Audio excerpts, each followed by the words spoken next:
بخت خان کے سر سے خون تیزی سے بہہ رہا تھا اور اس کی حالت ٹھیک نہیں تھی۔ بگھا اور کندن اسے بہت سہارا دیے ہوئے پانی میں آگے بڑھتے گئے، لیکن پائپ شیطان کی آنت کی طرح طویل ہوتا جا رہا تھا۔ اچانک پائپ میں دور کہیں گارڈز کے چلانے اور فائرنگ کی آوازیں آنے لگی۔ ظہیر نے پلٹ کر دیکھا، پانی ہماری کمر سے اوپر چڑھ چکا تھا۔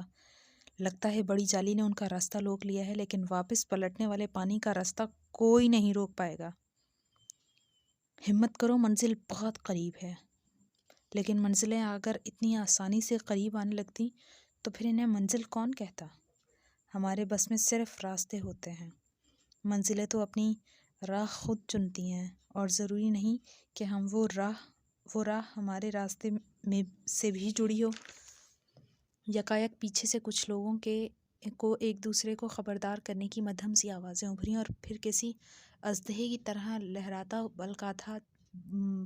بل کھاتا چنگھاڑتا ایک بڑا ریلا پچھلی سمت سے پلٹ کر ہماری طرف لپکا اور ہمارے قدم اکھڑ گئے، اور پانی ہمیں تنکوں کی طرح بہا کر پائپ کی دیوار سے پٹکتا ہوا شور مچاتا اس تیزی سے آگے بڑھا کہ ہمارے حواس ہی معطل ہو گئے۔ تبھی سامنے سے چاندنی کی روشنی میں برستی بارش کی بوندیں دکھائی دیں، اور ہم پانچوں پائپ کے باہر نکلتے کھلے حصے میں تقریباً اڑتے ہوئے یوں باہر کھلی ندی میں بہتے پانی میں آ گرے جیسے توپ کے کھلے دہانے سے گولا نکل کر کہیں دور جا گرتا ہے۔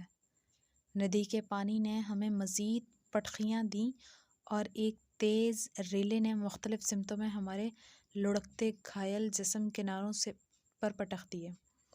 کچھ دیر ہم سب وہیں بے سد پڑے گہرے گہرے سانس لیتے رہے۔ ہماری حالت کچھ ایسی تھی جیسے چند بوسیدہ کپڑوں کو کسی نئی اور تیز واشنگ مشین میں ڈال کر پوری رفتار سے مشین چلا دی گئی ہو، اور پھر نچوڑ کر انہی کپڑوں کو الگنی پر الگ الگ لٹکا دیا ہو۔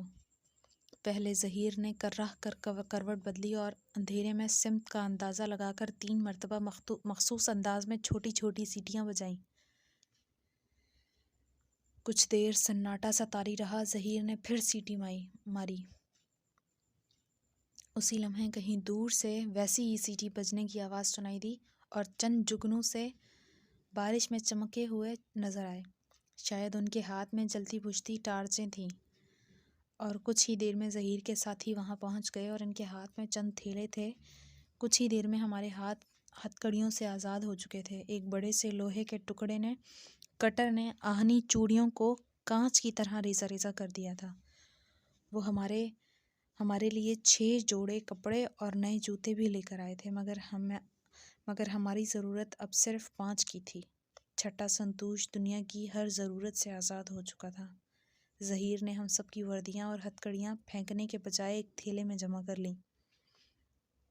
ہمارے جیل والے سلیپر تو پہلے ہی پانی کے ریلے میں بہہ چکے تھے۔ کپڑے اور جوتے اندازے کے ناپ سے لائے تھے، لیکن اس وقت یہی غنیمت تھی۔ ظہیر نے 1 نمبر دہرایا،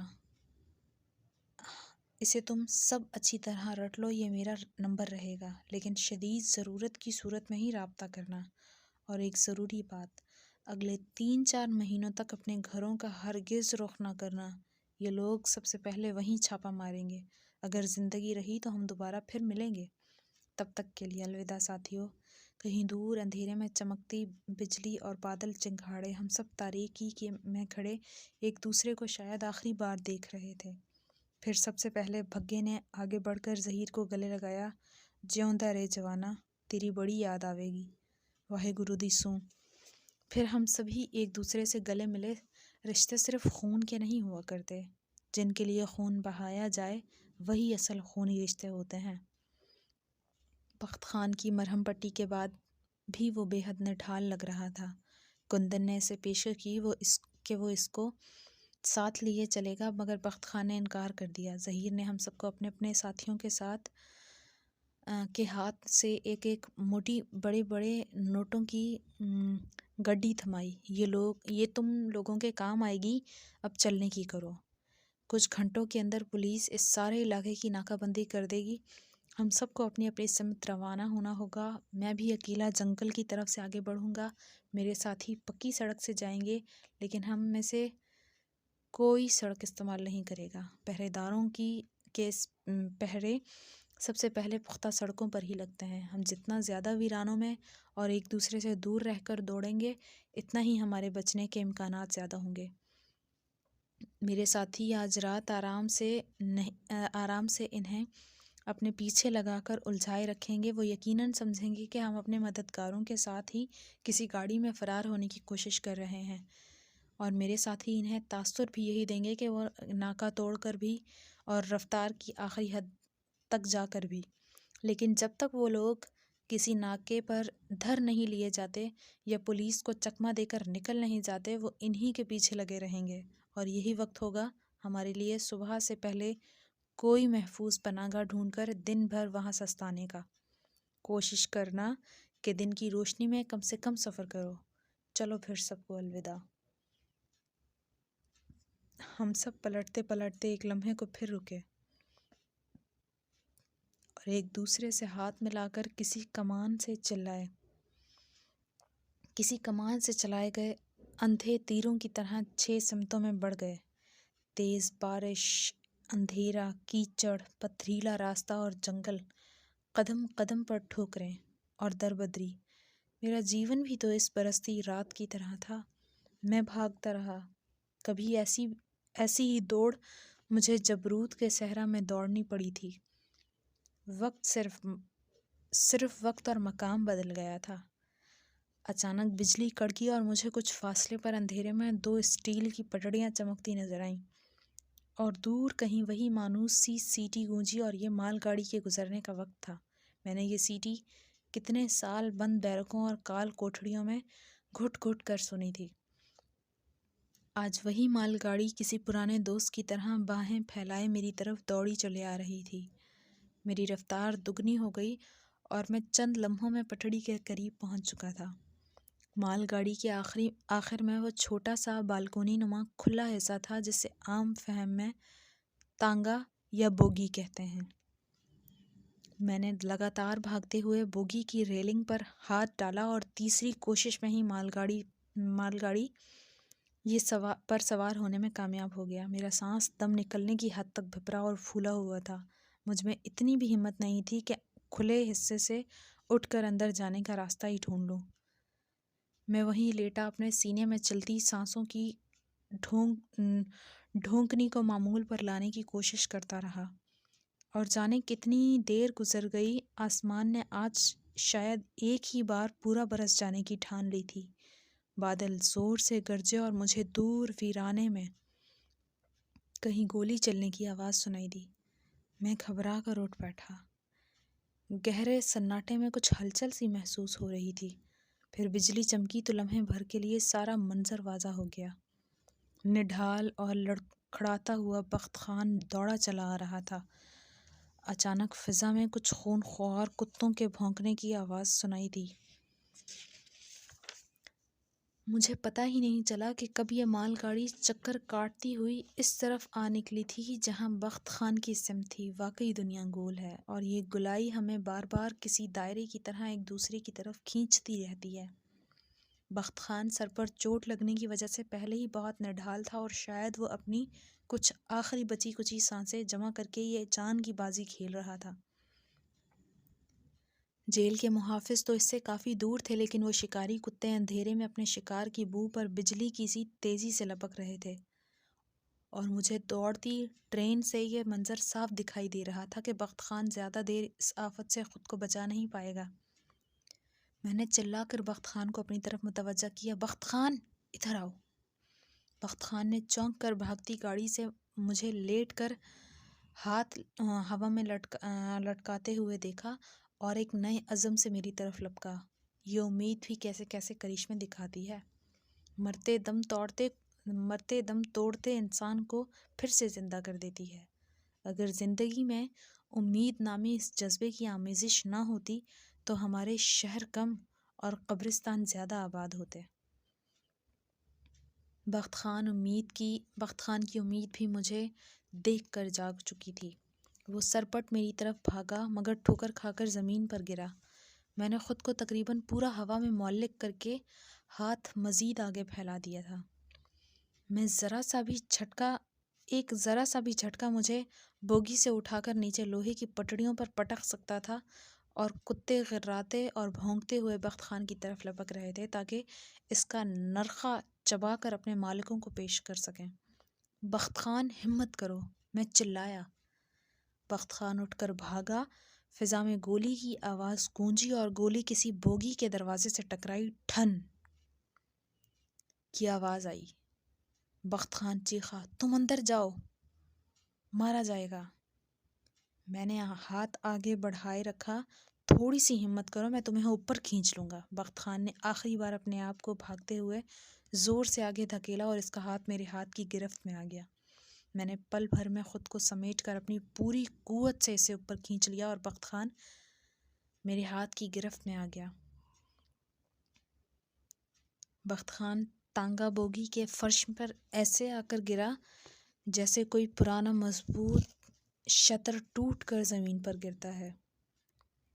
مال گاڑی کی رفتار بڑھتی رہی اور ہم وہیں کھلے آسمان تلے پڑے رہے۔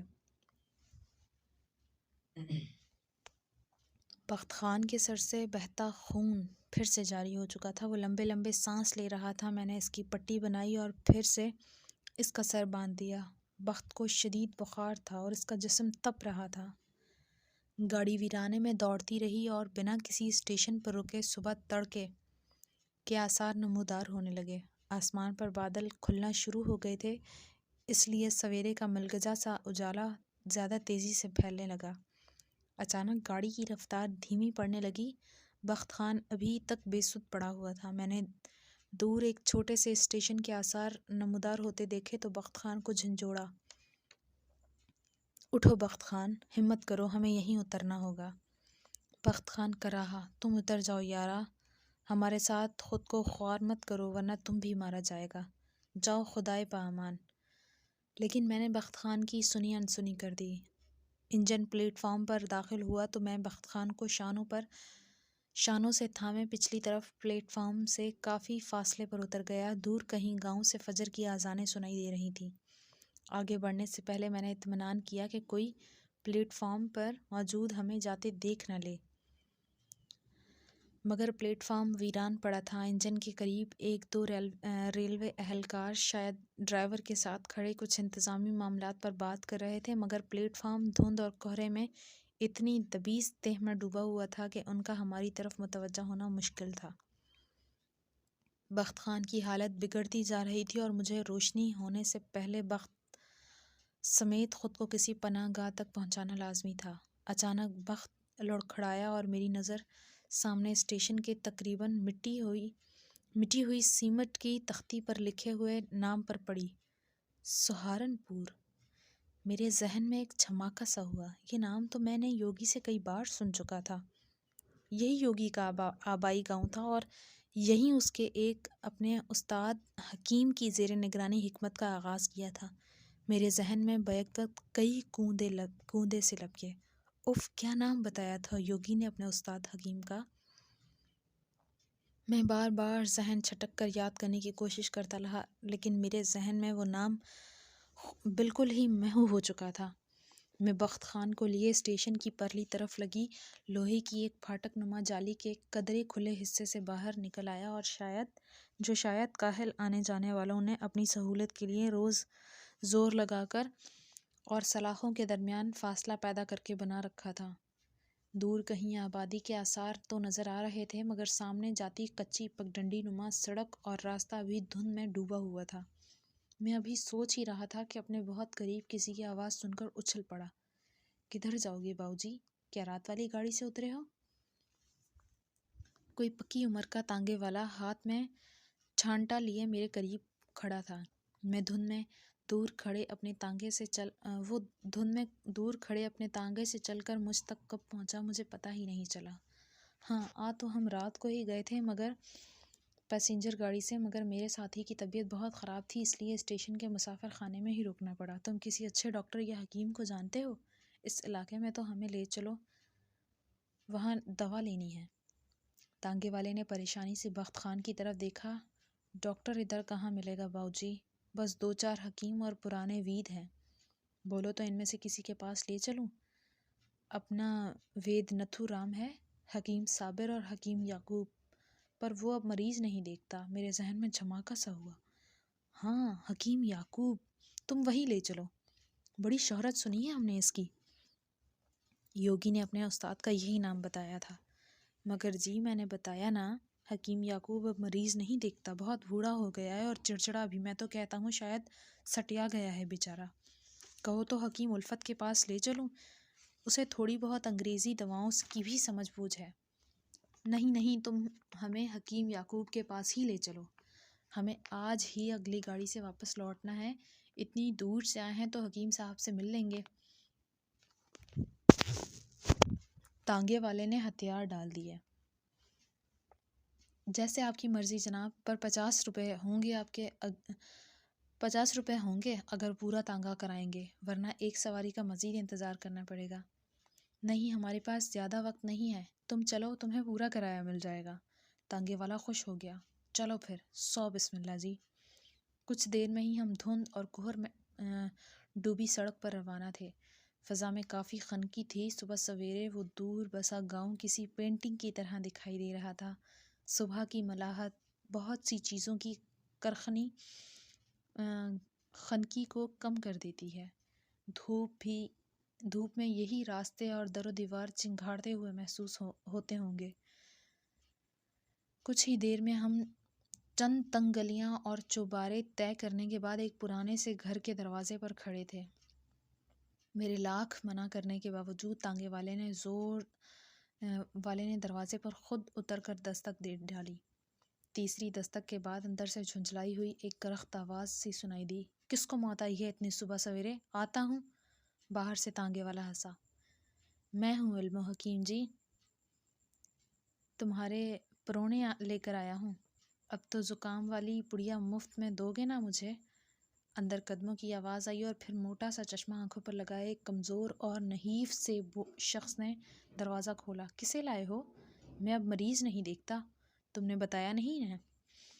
علموں کی جگہ میں نے جواب دیا۔ اس نے بتایا تھا، مگر میرے دوست کی حالت بہت خراب ہے اور ہم گھر سے یہی نیت کر کے نکلے تھے کہ حکیم یعقوب سے ہی علاج کرانا ہے بزرگوں۔